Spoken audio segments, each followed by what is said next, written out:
Shalom. Shalom. Puji Tuhan. Bapak Ibu, tadi malam ketika saya mempersiapkan pelayanan, sebelum saya mempersiapkan pelayanan, saya bilang sama suami saya, yang tolong peluk saya, kasih semangat. Karena Bapak Ibu tentu sebagai manusia, Bapak Ibu di tengah aktivitas dan bisa dikatakan pelayanan yang rutin, saya ada di mana titik merasa capek, merasa apa ya saudara,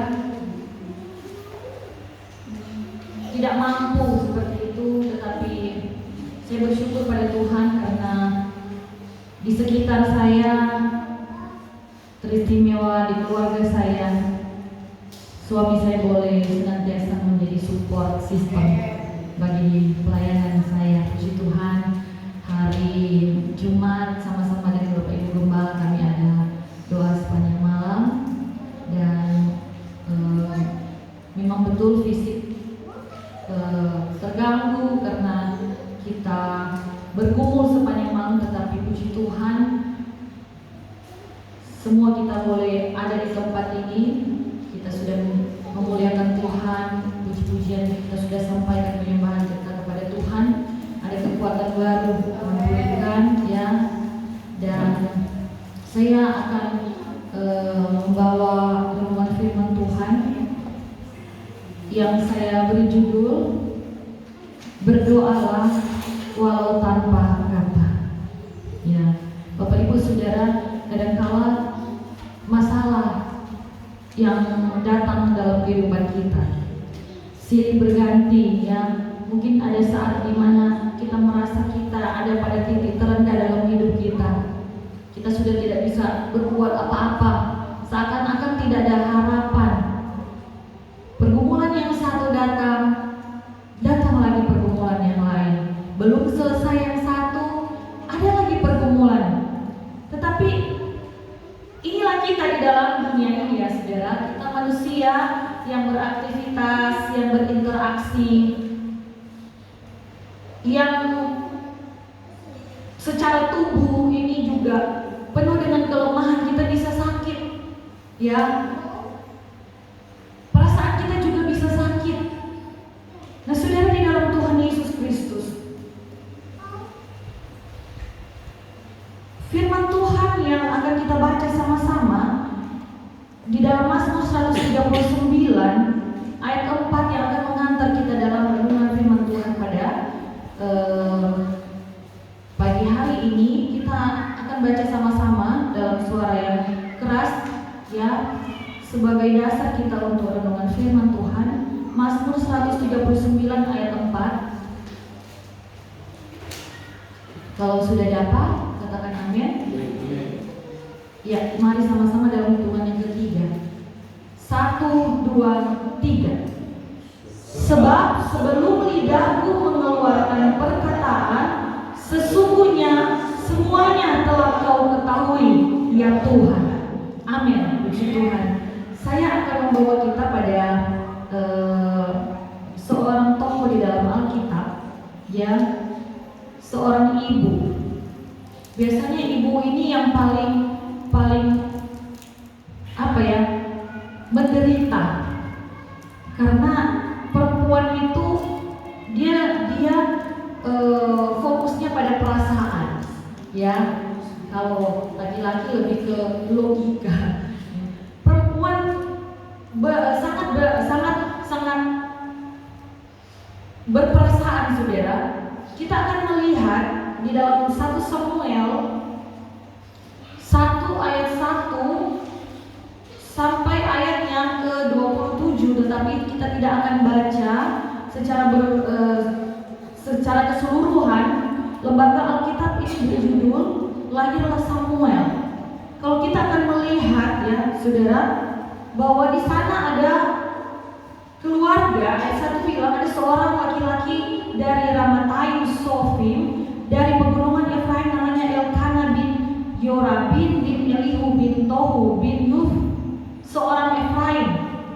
kenyataan dia punya 2 orang istri. Dahulu orang Yahudi itu lazim lah, umum lah punya istri lebih dari 1. Tokoh-tokoh Alkitab seperti itu, kecuali Isa. Nah, tradisi memang seperti itu Bapak Ibu. Ketika itu 2 istri,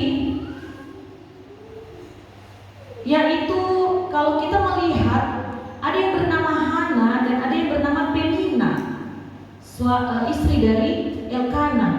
Nah, pada ayat yang kelima di sana ternyata Elkana lebih mengasihi Hana daripada Penina. Tetapi ketika di ayat yang ketiga itu sebelumnya itu di ayat yang ketiga, Elkana dari tahun ke tahun itu mengajak istrinya pergi meninggalkan kota untuk mempersembahkan korban. Ya. Ayat 5, meskipun ia mengasihi Hana, ia memberikan kepada Hana sebagian, hanya 1 bagian saja. Perhatikan selanjutnya dikatakan sebab Tuhan telah menutup kandungannya. Di sini jelas ada sebenarnya ketidakadilan dalam rumah tangga ini.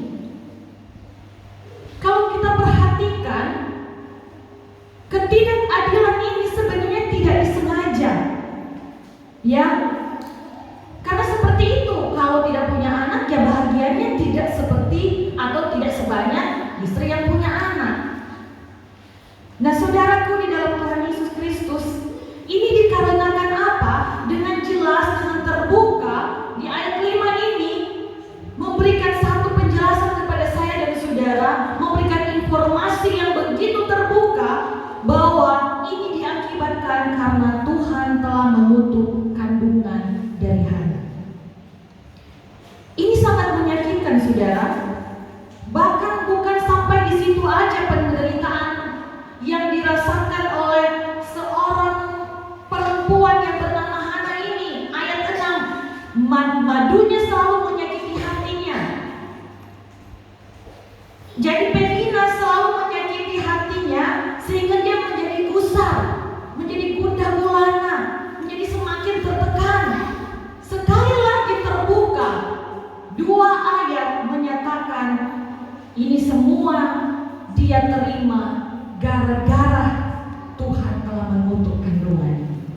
Saudaraku di dalam Tuhan Yesus Kristus, inilah yang menjadi suatu kenyataan hidup Hana di hari-hari yang dia lewati. Tidak hanya mendapatkan ketidakadilan dari suami karena memang keadaannya seperti itu, dia juga mendapatkan sakit hati karena perlakuan dari Penina yang selalu membuli dia. Ya, selalu merendahkan dia, mengejek dia saudara, karena dia mandul. Bahkan kalau kita, mungkin Alkitab tidak menulis ini, tetapi kalau dalam kenyataan berinteraksi, seperti saya katakan kita manusia ini berinteraksi, orang-orang sekitar itu juga akan seperti itu dengan Hana. Jadi dari suaminya, dari sesama istri atau dalam hal ini saingannya saudara, bahkan dalam kehidupan bermasyarakat, tentu ada suatu perasaan sakit yang dia terima. Karena mungkin saja saudara, di mana dia berinteraksi dengan sekitar, orang akan bilang apa? Terkutuk. Wanita mandul ketika itu disematkan gelar terkutuk karena mereka melihat ya, sesuai Kejadian 1 ayat 28, Allah memberkati dengan mengatakan beranak cuculah, bertambah banyak. Nah sementara wanita yang harus melahirkan keturunan ini tidak punya anak saudara. Bagaimana dia diposisikan dalam hal ini? Dan lagi-lagi ketidakadilan, pemulihan, juga stigma terkutuk ini dia terima gara-gara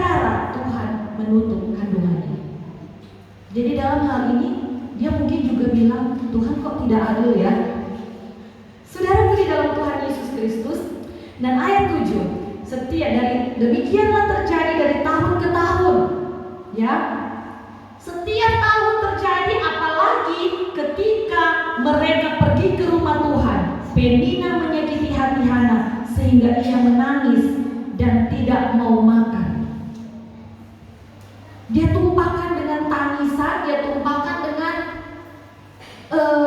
menyiksa diri sebenarnya, saudara, tidak mau makan. Ya, saudara bisa melihat hal ini ya dari tahun ke tahun. Berarti setiap tahun di mana mereka setiap kali mencari Tuhan, Hana diperhadapkan dengan tekanan dan pergumulan yang semakin besar. Justru pada saat mereka mencari Tuhan, ada pergumulan. Karena jelas dikatakan ayat 7 tadi, terjadi setiap tahun. Ya, menjadi fokus di ketika mereka pergi mencari Tuhan. Semakin besar lagi apa yang dihadapi oleh Hana. Ya, saudara di dalam Tuhan Yesus Kristus. Ini sering dialami oleh anak Tuhan dalam kehidupan saya dan saudara. Mungkin akan menjadi, tetapi sudah menjadi satu pengalaman saya dan saudara. Mungkin ketika datang ke tempat ini, saudara, ada pergumulan, ada sesuatu yang seolah-olah menghalangi, menghambat kita untuk datang ke rumah Tuhan. Amin ya saudara. Ini realita kehidupan kita. Mungkin ada salah paham sedikit dengan suami, mungkin anak-anak ini dia sobat striker atau apa, bikin orang ini rasa-rasa tak mau datang ke ibadah. Ini adalah bentuk intimidasi dari iblis. Berbagai cara. Tetapi saya percaya kita semua yang ada di tempat ini, buktinya kita ada karena kita menang. Amin ya saudara. Haleluya. Apapun masalah tekanan yang mungkin ada mengintimidasi kita, tetapi kalau kita boleh datang bertekad dan ada di rumah Tuhan, mempersembahkan korban kepada Tuhan, ya, puji-pujian, penyembahan, kekuatan kita, hidup kita, ini karena kita menang. Nah saudara, ayat 8 kita lanjut. Elkanah bilang kepada Hana, mengapa engkau menangis? Mengapa engkau tidak mau makan? Ya, mengapa hatimu sedih? Elkanah menghibur istrinya. Bukankah aku lebih berharga bagimu daripada 10 anak laki-laki? Ya, saudara lihat di sini. Memang kadang-kala kalau kita menghadapi pergumulan, ada orang-orang tertentu, ada orang-orang dekat, ada orang-orang yang peduli dengan kita, datang memberikan semangat, ya. Tetapi jujur kadang-kala itu tidak berguna karena kita lebih terfokus pada pergumulan kita. Manusiawi saudara, ya. Saya pernah mengalami hal itu. Saya juga tahu saudara juga pernah mengalami, karena kita masih hidup ini masih ada perasaan sakit hati itu ada, dan kadang-kala pergumulan sakit hati itu lebih besar, ya, dari sekedar apa yang dikatakan oleh orang lain untuk memberi kita semangat, saudara. Nah, manusia seperti halnya Hana fokus dengan perasaan sakit hatinya daripada memperkuat iman kepada Tuhan. Ini masalahnya. Saudara di dalam Tuhan Yesus Kristus. Di ayat 9, pada suatu kali setelah mereka habis makan dan minum di Silo, ini mereka sudah ada di rumah Tuhan di Silo, Hana berdiri, sedang Imam Eli duduk di kursi dekat tiang pintu bait Allah. Kali ini saudara, sudah muncul semangatnya sehingga ia bertindak. Puji Tuhan saudara, ya. Dia bertindak, kalau di dalam terjemahan yang lain bilang diam-diam dan pergi berdoa kepada Tuhan. Hana berdoa, di dalam versi ya, kalau di aplikasi itu Bapak Ibu boleh kita untuk download. Karena ada bahasa-bahasa tertentu yang dalam terjemahan baru itu susah dimengerti. Tetapi lebih dimengerti dengan terjemahan yang lain, lebih dimengerti dengan terjemahan bahasa Inggris karena ada kata-kata tertentu yang ditulis dalam terjemahan baru itu dia terlalu terlalu sederhana. Sementara dalam bahasa Inggris itu dalam sekali. Kalau kita lihat terjemahannya, di sini Hana berdiri diam-diam dan pergi berdoa kepada Tuhan. Ini langkah yang baik, mengambil tindakan. Dan satu lagi, ada kata diam-diam, itu adalah bentuk strategi yang baik supaya menghindar, supaya tidak terganggu, supaya tidak dipengaruhi oleh yang namanya penina. Ya, jadi bagaimana saya dan saudara mengambil tindakan? Ya, tidak perlu beritahu kalau orang-orang di sekitar itu tidak mendukung kita. Tidak perlu kemudian kita cerita-cerita di medsos kalau ada sesuatu. Kalau kenyataannya malah semakin membuat kita terpuruk, saudara. Nah ini diam-diam saja, tetapi mengambil langkah iman kepada Tuhan. Amin, saudara ya. Haleluya. Di dalam terjemahan versi FAY, saudara, itu dikatakan sebagai jadi Hana pergi ke kemah pertemuan, ya. Ada satu tempat yang lebih dalam lagi ke kemah pertemuan, dan sebagaimana biasanya di dalam firman Allah yang hidup ini bilang Imam Eli duduk di dekat situ. Nah, kalau kita perhatikan ya Bapak Ibu, memang Elia ternyata biasanya duduk di dekat pintu masuk, tetapi tidak selalu. Ini kan dikatakan sebagaimana biasanya, tetapi tidak selalu. Ketika Hana datang dan Imam Eli di sana, saudara, berarti ada sebuah kebetulan ilahi bagi Hana untuk dia berada di dalam satu tempat yang sama dengan Nabi Eli. Ini yang harusnya kita lihat sebagai sebuah harapan bagi Hana, saudara, bahwasanya Tuhan sedang menunggu Hana untuk menghampiri dia. Amin, saudara. Bukan kebetulan. Karena tidak selamanya, saudara, walaupun biasanya hamba Tuhan ada di misalnya hamba Tuhan ada di pastori. Oh, biasanya ada di pastori. Tapi tidak selalu ada di pastori. Perhatikan, saudara, ketika engkau datang mencari Tuhan dan engkau bertemu dengan Tuhan, itu bukti Tuhan menunggu saya dan saudara. Ada sebuah waktu khusus yang Tuhan siapkan bagi kita untuk bertemu dengan Dia secara pribadi. Amin, saudara. Saudara, di dalam Tuhan, ayat 10,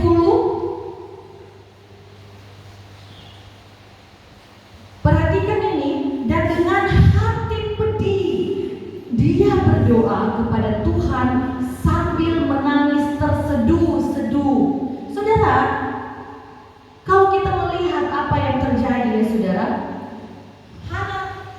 Hana menangis terseduh-seduh karena hatinya pedih. Kita bisa bayangkan apa yang terjadi dalam hatinya, saudara, sambil dia ungkapkan dengan tangisan yang terseduh-seduh ini, saudara.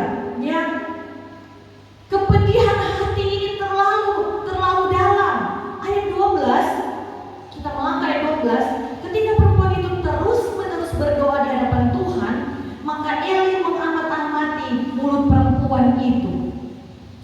Ya, doa yang terus menerus itu, doa yang tidak putus asa itu, yang tidak mau menyerah, ternyata mendapat perhatian dari Tuhan melalui Nabi Daud. Saudara, nah demikian juga saya dan saudara, kita jangan menyerah, jangan berputus asa, ya, terus sampai ada perhatian dari Tuhan. Amin, saudara. Tuhan mau ada kesungguhan hati dari saya dan saudara, ya. Ayat 13, dan karena Hana berkata-kata dalam hatinya, ini yang saya bilang tadi, berdoa, ya, walau tanpa kata. Berarti berdoa dalam hati, tidak ada kata-kata yang keluar. Dia cuma menangis, saudara, tapi ternyata dia berdoa dalam hatinya, ya. Jadi berdoa walau tanpa kata. Perhatikan ini, saudara. Dia bicara, dia berkata dalam hatinya, tidak terdengar oleh nabi. Hanya bibirnya saja yang bergerak-gerak, tetapi suaranya tidak kedengaran, kata firman Tuhan ayat 13. Maka Eli menyangka perempuan itu mabuk. Ya, Eli itu sebenarnya mewakili Tuhan, representatif dari kehadiran Allah. Tetapi namanya juga manusia, Bapak Ibu. Hamba Tuhan di tempat ini adalah perwakilan dari Allah. Tetapi hamba Tuhan gembala dan saudara juga adalah manusia. Jadi kadang-kala ada persepsi, ada penilaian, ya saudara, yang keliru, salah sangka. Perhatikan, dia menyangka perempuan itu mabuk. Lalu kata Eli kepadanya,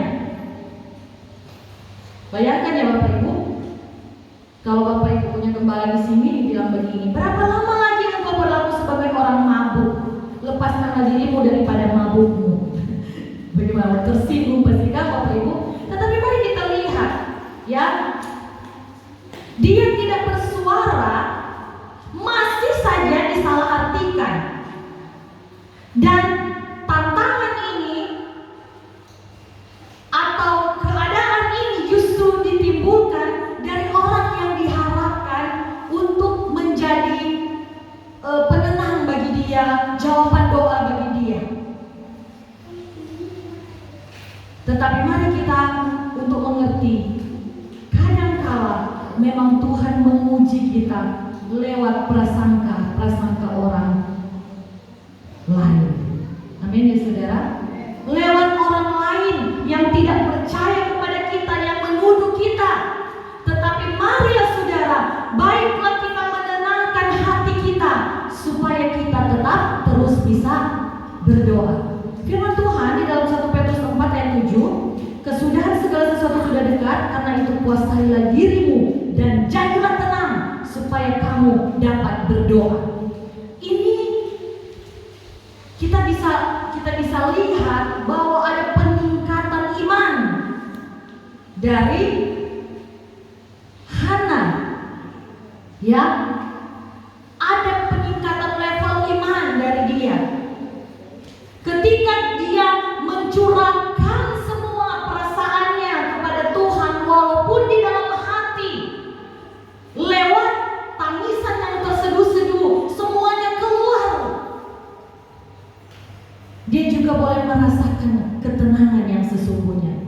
Bapak Ibu saudara di dalam Tuhan Yesus Kristus, saya dan saudara, bila kita punya unek-unek saudara, tumpahkan itu, curahkan itu di dalam doa kepada Tuhan. Bukan hanya perkataan atau apa yang kita lihat dari pengalaman hidup Hana, tetapi di dalam dunia psikologi saudara, dokter-dokter itu akan bilang, tumpah semua, curahkan semua.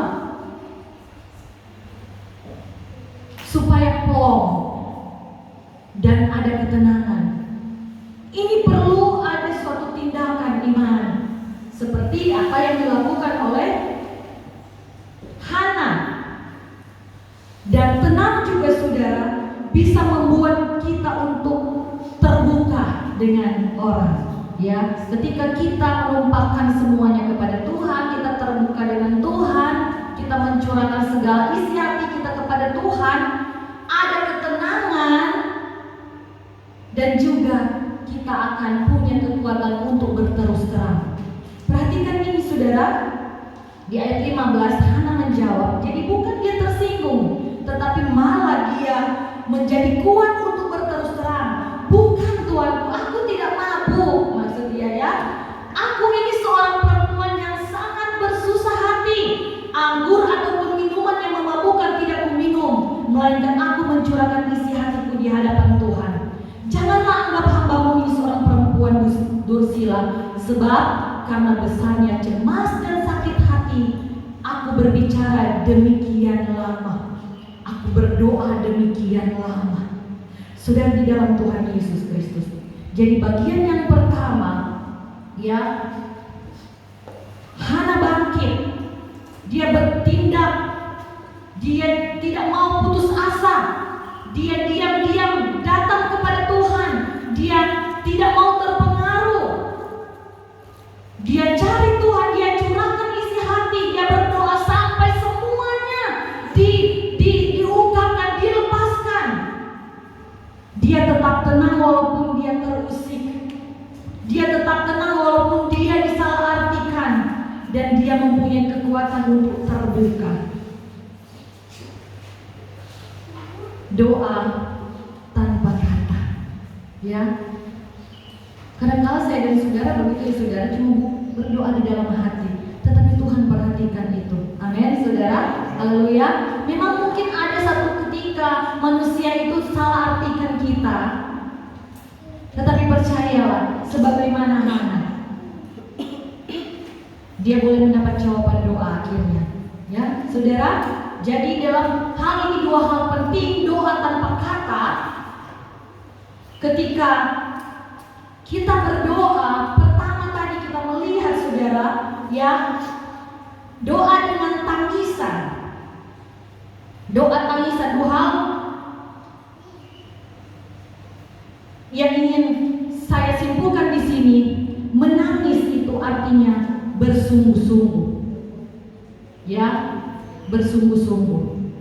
Ada orang-orang tertentu yang memang bisa bersandiwara, tetapi umumnya manusia ketika mengeluarkan air mata itu ada sesuatu yang dari dasar hati. Saya pernah belajar ini saudara, dari hati pergi di otak. Nah, saraf-saraf otak ini yang pergi di mata, kok perintah untuk keluar air mata. Jadi kadang-kadang kalau kita terharu, kita senang yang dalam, kita sedih yang dalam, itu kita menangis karena ada kekuatan dari dalam ini. Dan otak memerintahkan air mata.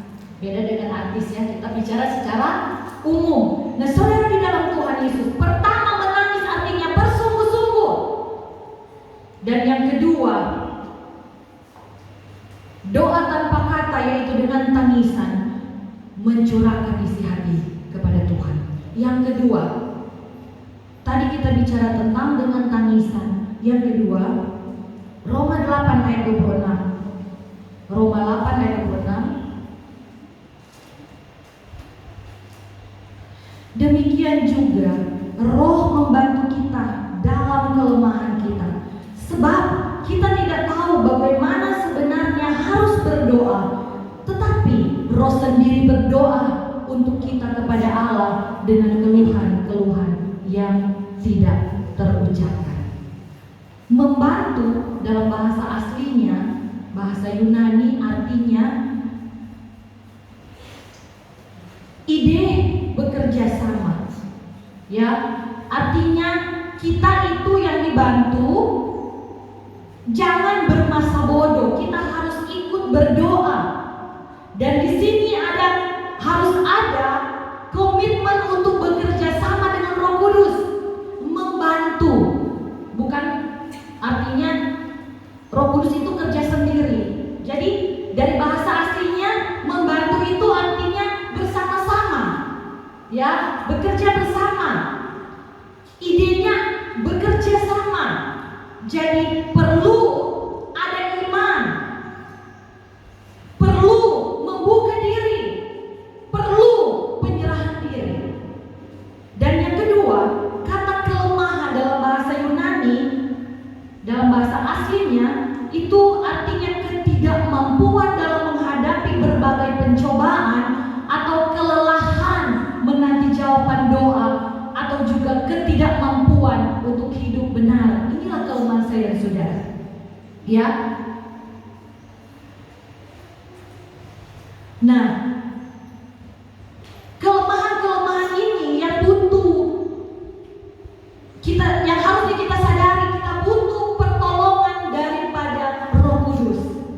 Perlu bantuan, ya. Bagaimana seharusnya, bagaimana sebenarnya harus berdoa. Ini artinya kita tidak tahu apa yang harus kita minta. Ini kita sudah tidak ada kata lagi, saudara, untuk diucapkan karena kelemahan saya dan saudara, karena ketidaksanggupan kita untuk bicara, ya, sehingga kita tidak tahu mau berdoa bagaimana lagi caranya, mau minta apa lagi, ya. Pada satu titik kita sudah bingung ini, saudara. Disinilah kita juga sebagai manusia tidak tahu apa yang Tuhan sediakan pada kita. Di tengah kelemahan, di tengah kebingungan ini, saudara, tidak tahu mau buat apa lagi. Sudah tidak tahu lagi Tuhan mau siapkan apa atau memberikan apa kepada saya dan saudara. Ayat firman Tuhan tadi bilang, tetapi Roh sendiri berdoa untuk kita. Ini bukan roh sendiri-sendiri, ya. Jadi Roh Kudus itu berdoa untuk kita. Roh Kudus siap menyampaikan setiap kerinduan kita. Di dalam firman Allah yang hidup, di sana dikatakan Roh Kudus berdoa bagi kita dengan perasaan yang tidak terlukiskan dengan kata-kata. Terjemahan sederhana bilang penuh perasaan dan dengan cara yang tidak bisa dijelaskan dengan bahasa manusia. Versi muda dibaca, diterjemahkan dengan begini, Bapak Ibu, dengan perasaan yang sangat dalam. Ini dikerjakan Roh Kudus, saudara, sehingga tidak dapat dijelaskan dengan kata-kata manusia, terbatas untuk mengerti. Tetapi yang dikerjakan Roh Kudus itu dia penuh kerinduan, sebagaimana terjemahan bahasa Indonesia masa kini, yang sangat dalam kerinduannya sehingga tidak dapat diucapkan. Perhatikan Bapak Ibu, kalau bahasa Inggris dia pakai kata groanings, rintihan, jeritan.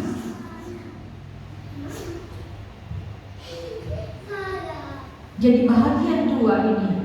Pertama, doa, berdoalah walau tanpa kata yang keluar atau tanpa kata, saudara, itu bisa dengan tangisan kita berkata di dalam hati. Tetapi yang kedua, doa tanpa kata juga tentang rintihan kita. Sudah di dalam Tuhan Yesus Kristus,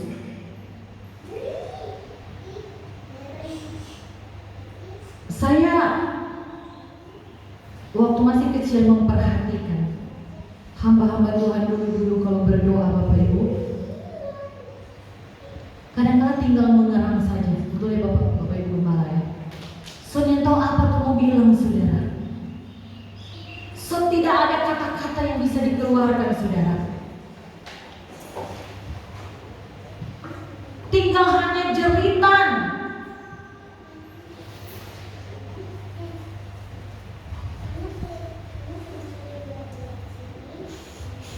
Roma 8:27. Selanjutnya di Roma 8 tadi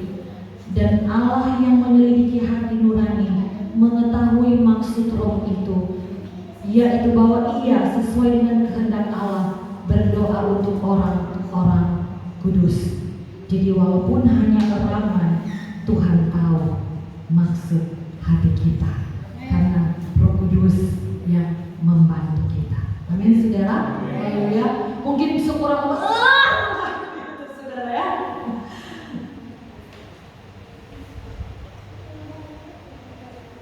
Doa tanpa kata. Ada dua bagian yang ingin saya tutup menjadi renungan kita. Mari kita renungkan bersama-sama. Pertama, kalau kita melihat 1 Samuel 1 ayat 11, ketika Hana bicara dengan Eli, Imam Eli, ya saudara, di sana dia bilang, kemudian bernasarlah ia, katanya, Tuhan semesta alam, jika sungguh-sungguh, maaf saudara, ini adalah doa dari Hana kepada Tuhan. Engkau memperhatikan sengsara hamba-Mu ini dan mengingat kepadaku, tidak melupakan hamba-Mu ini, tetapi memberikan kepada hamba-Mu ini seorang anak laki-laki. Ini yang harus kita lihat, harusnya menjadi pelajaran bagi kita semua. Maka aku akan memberikan dia kepada Tuhan untuk seumur hidupnya. Ini nasar dari Hana. Ini apa artinya saudara? Bahwa ada motivasi yang benar. Hana berdoa kepada Tuhan. Harusnya saya dan saudara kalau berdoa meminta kepada Tuhan harus ada motivasi yang benar.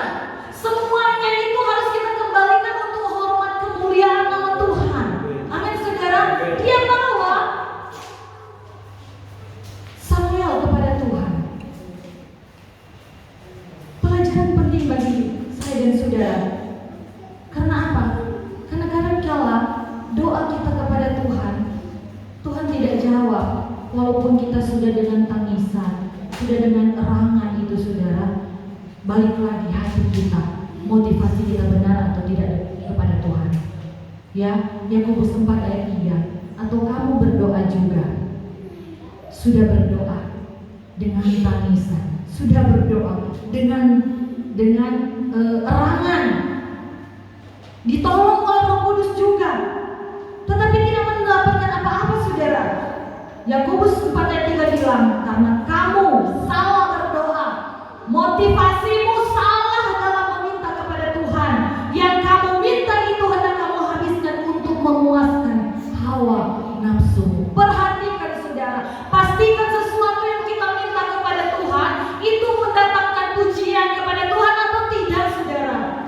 Jadi harus kita muliakan Tuhan, karena Tuhan tidak akan menjawab doa kita kalau motivasi kita, hati kita ini tidak benar di hadapan Tuhan. Atau ketika kita menerima itu, Tuhan jawab kita, yang akan nanti jawaban doa itu akan membuat kita jauh dari Tuhan. Tuhan tidak mau saudara. Ya, Tuhan juga tidak mau menjawab doa saya dan saudara kalau akhirnya kita jadi berdosa dengan jawaban doa itu.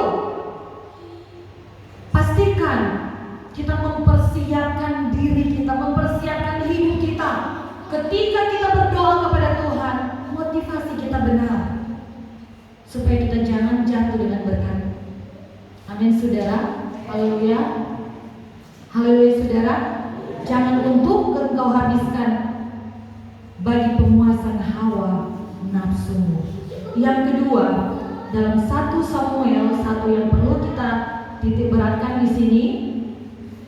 1 Samuel 1 ayat 17. Jawab Eli, pergilah dengan selamat dan Allah Israel akan memberikan kepadamu apa yang engkau minta daripadanya. Ayat 20 kita lompat. Maka setahun kemudian mengandunglah Hana dan melahirkan seorang anak laki-laki. Ia menamai anak itu Samuel, sebab katanya, aku telah meminta daripada Tuhan. Bagian kedua, siapa Samuel? Bila kita berdoa kepada Tuhan, Walaupun mungkin dengan tangisan, dengan erangan, dengan jeritan saudara, dan kemudian kita punya motivasi yang benar kepada Tuhan, Tuhan menjawab atau memberikan yang terbaik. Samuel, ya, sampai Samuel saudara, dialah yang mengurapi raja Israel. Jadi Tuhan memberikan yang terbaik kalau kita minta kepada Tuhan untuk memuliakan nama Tuhan. Amin saudara. Bukan anak sembarangan yang dikasih ke Hana saudara. Amin. Ya. Haleluya saudara.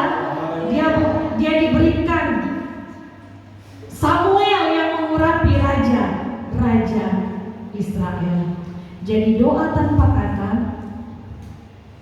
mungkin tidak ada kesempatan atau kondisi yang memungkinkan kita untuk berdoa dengan berbicara. Ya, berdoalah dengan tangisan. Mungkin saking kelelahan, saking kita kehabisan tenaga, kita juga habis kata-kata.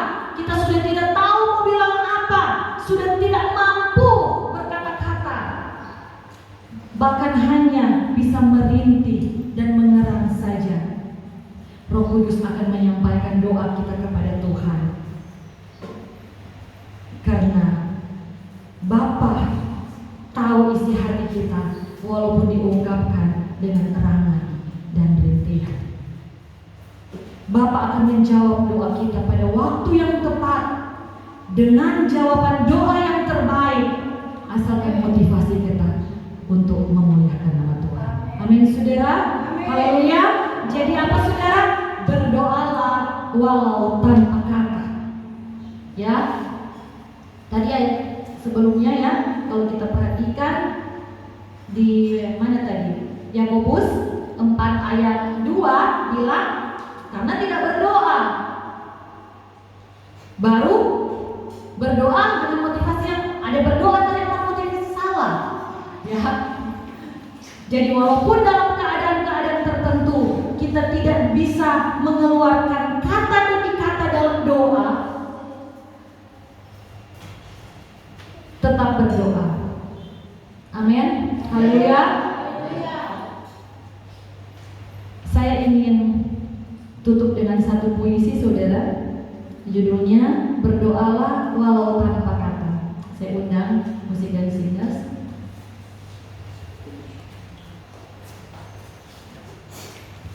Berdoalah walau tanpa kata.